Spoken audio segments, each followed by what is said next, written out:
Kisah berikut akan menginspirasi pola pikir dan mindset kita. Dua orang bersaudara, laki-laki si sulung dan si bungsu. Suatu hari, di mana bapak dari kedua bersaudara ini mengalami sakit yang sudah berbulan-bulan yang tak kunjung sembuh. Ia berpesan sebelum wafat kepada kedua putranya tersebut. Anak-anakku, kalian sudah beranjak dewasa. Peganglah dua hal prinsip ini. Yang pertama, pergilah mencari rezeki sesudah subuh dan pulanglah sebelum maghrib. Yang kedua, jangan pernah menagih hutang kepada siapapun.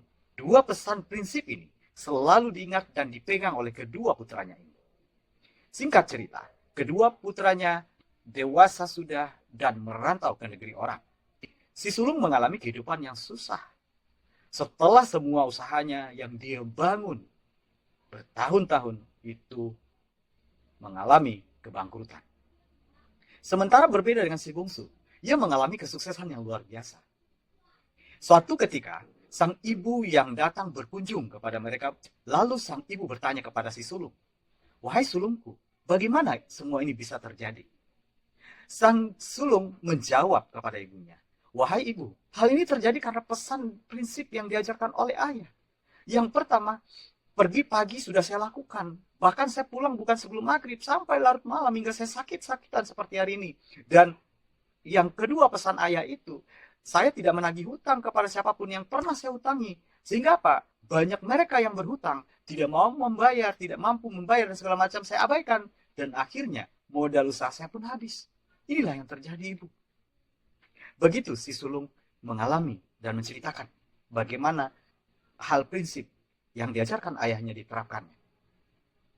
Berbeda dengan si bungsu, ibu juga bertanya, "Wahai bungsu, dan bagaimana engkau bisa mendapatkan hal ini semua?" "Wahai ibu, saya juga mengamalkan prinsip yang diajarkan ayah.